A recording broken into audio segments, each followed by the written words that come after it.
Madam గారు sir రండి తీసుకున్నాను. ఇది షుగర్లెస్ పెట్టారు తీసుకుని. Thank you sir.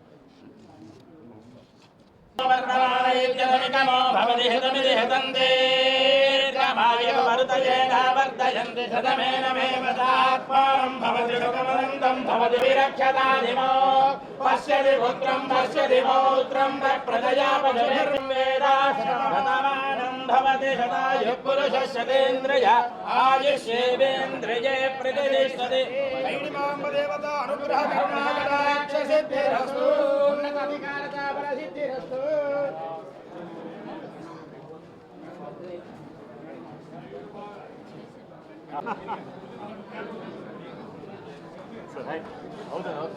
తర్వాత ఆయనకి కొంచెం కింద ఫోటో కొంచెం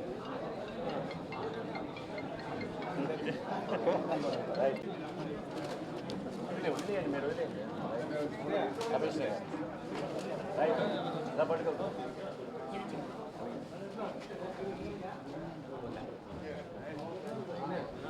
కొంచెం ఒక్కొక్కరు పంపిస్తాను.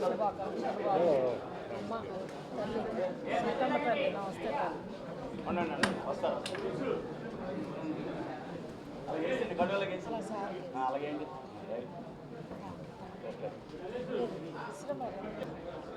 Okay madam. బంగారు అది గారండి ఉన్నారా? హ్యాపీ గారు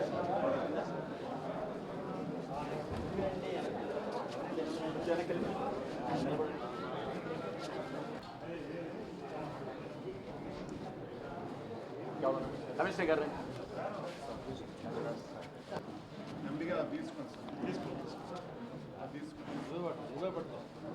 వెనకాల పట్టుకోండి. అది అవుతుంది వచ్చేయడమే. అయిపోయిందా? మాకు కూడా మా దేశానికి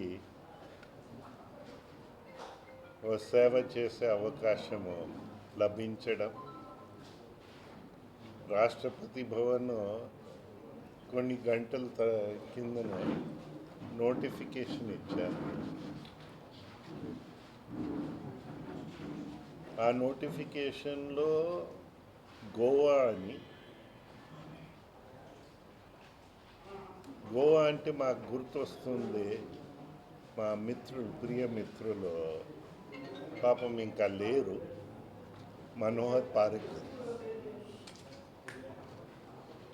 మేమిద్దరు కలిసి ఆయన డిఫెన్స్ మంత్రిగా ఉండేవారు. నేను అఫ్కోర్స్ సివిల్ ఏవియేషన్లో ఉన్నాం. సో మాకు ఇద్దరికి గోవాలో వెస్ట్ కోస్ట్లో ఆ వర్కౌట్ చేయగలిగాము ఆ ఎయిర్పోర్ట్ని.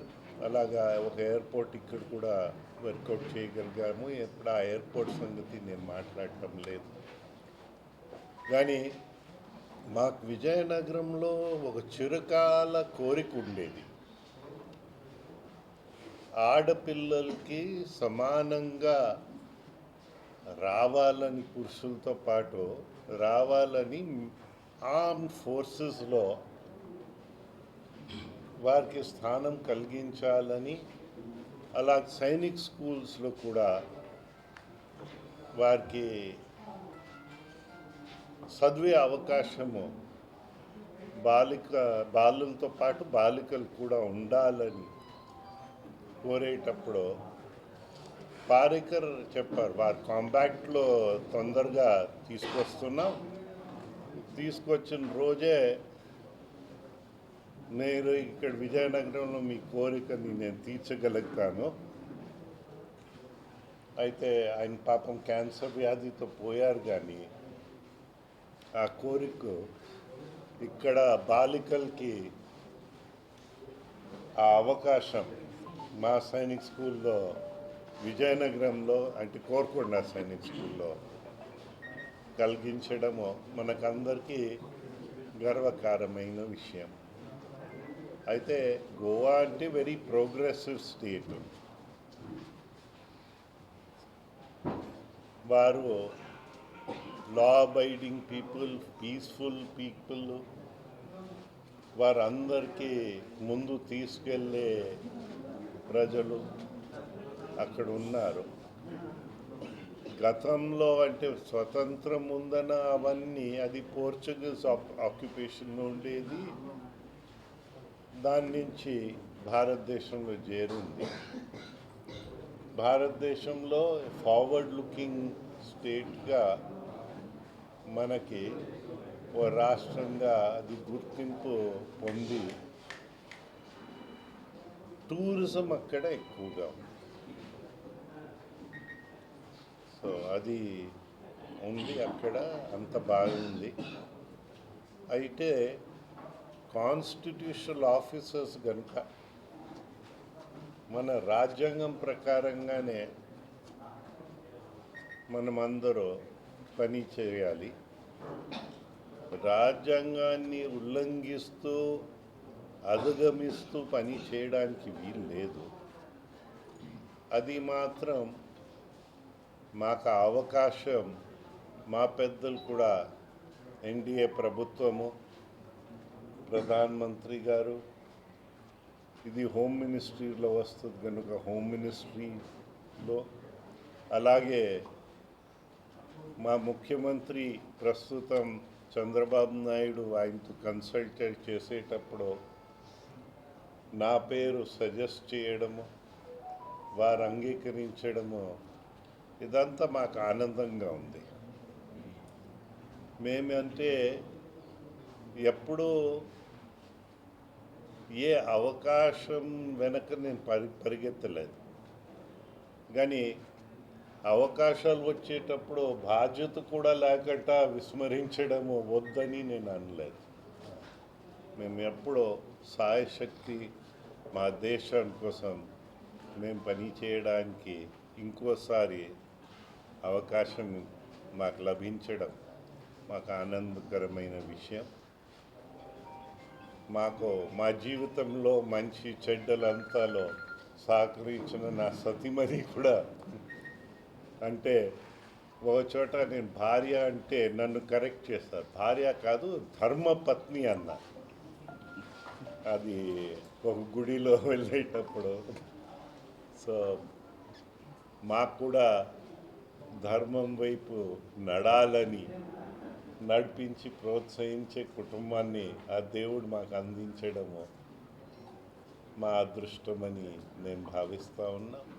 చాలామంది మిత్రులు వారు గుడ్ విషెస్, వయసులో ఉన్న పెద్దలు, ఇప్పుడు ఆయన ఉన్న 90 సంవత్సరాలు, ఆయన వారి ఆశీర్వాదము అదంతా కూడా మాకు అందడము మాకు ఆనందంగా ఉంది. మాకంటే తక్కువ ఉన్న వయసులో పెద్దలందరూ మా గుడ్ విషెస్ తెలియపరించడం, దాంట్లో ప్రజాప్రతినిధులు ఉన్నారు, మిత్రులు ఉన్నారు, కలిసి పని చేసేవాళ్ళు ఉన్నారు. కొందరైతే వారు కొంచెం ఇబ్బంది గురి అయ్యారు రాజ్యాంగ వ్యతిరేకంగా. ఎందుకైతే వారు మన క్యాజువాలిటీ లిస్ట్లో నాలాగా కొందరు ఉన్నారు. సో వారు ఆ క్యాజువాలిటీ లిస్ట్లో ఉన్న వాళ్ళు కూడా మాకు కాంటాక్ట్ చేసి మనకి విషెస్ చెప్పడము మాకు చాలా ఆనందంగా ఉంది. మన తెలుగు వాళ్ళు ప్రైడ్ ఇప్పుడు పెంచే బాధ్యత కొంచెం పెరిగినట్లు అనిపిస్తూ ఉంది. ఎందుకైతే తెలుగు వాళ్ళు మంచి వాళ్ళని, సౌమ్యులని ఈ దేశంలో ఒక ప్రతిష్ట తెచ్చుకున్నవాడు. మన దేశం ఒకటే కాదు, అంతర్జాతీయ స్థాయిలో కూడా తెలుగు వాళ్ళు చాలామంది వారు పేరు ప్రతిష్టలు తెచ్చారు. ఆ పేర్లు ప్రతిష్టలు తీసుకురాగలుగుతామా లేదా తెలియదు, కానీ ఉన్న పేరు జారకంటా ఉంచడానికి మా పూర్తి ప్రయత్నాలు ఉంటాయని నేను మీ ద్వారా అందరికీ తెలియపరుస్తూ, సహకరించిన ప్రతి ఒక్కరు, ఇప్పుడు రాజకీయ అపాయింట్మెంట్ అయినా మేము రాజకీయానికి, యాక్టివ్ రాజకీయానికి కాస్త దూరం ఉండవలసి వస్తుంది. అంటే ఇన్ని దశాబ్దాలు రాజకీయం ఉన్నా ఆ రాజకీయం దురద పోదు, అది ఉండునే ఉంటుంది జీవితంలో. అయితే దాన్ని ఒక కంట్రోల్లో పెట్టి మనం ముందు వెళ్ళవలసి ఉంటుంది, దేశహితాన్ని ముందు పెట్టవలసి ఉంటుంది. అది కూడా మన తెలుగు వాళ్ళే సంస్కృతి. అది ఏ దేశం ఎగినా, ఎందుకాలెడినా, ఏ గద్దె ఎక్కినా, ఎవరెదురైనా పొగడ రాగి తల్లి భూమి భారతిని. మళ్ళీ ఏమన్నా, నిల్పరా మీ జాతి నిండు గౌరవం, అందరు నిండు గౌరవం నిలబెట్టడానికి సాయశక్తులు కృషి చేస్తామని మీ ద్వారా అందరికీ తెలియపరుస్తూ, సహకరించిన ప్రతి ఒక్కరికి మా ధన్యవాదాలు తెలుపుకుంటూ, మేము ఈ కొత్త అసైన్మెంట్కి ఎదురు చూస్తూ ఉన్నాం. మా బంగ్లాయే అలవాటైపోయింది, ఎక్కడైనా వెళ్ళినా ఆ అసైన్మెంట్ అయిన తర్వాత ఇక్కడ రావడం, మళ్ళీ నెక్స్ట్ అసైన్మెంట్ ఎక్కడ ఉన్నా అక్కడ వెళ్దాం, అది అయిపోగానే మళ్ళీ రావడం. సో అలాగా కొన్నాళ్ళు వెళ్ళి వస్తామని అనుకుంటా ఉన్నాను. మా విజయనగరంని విడిచిపెట్టే ప్రశ్నే ఉత్పన్నం కాదు. ఈ ప్రాంతంని మనకి చాలా ఇచ్చింది, ఈ ప్రాంతానికి. దానికి మా ధన్యవాదాలు మా ప్రాంత ఉన్న ప్రజలందరికీ మా ధన్యవాదాలు తెలుపుకుంటూ, ఈ కొత్త అసైన్మెంట్ తీసుకుంటున్నప్పుడు అందరు బ్లెస్సింగ్స్, గుడ్ విషెస్ ఉండాలని కోరుతూ, మీకేదైనా ఉంటే మీ మైండ్లో ముఖ్యమంత్రి చంద్రబాబు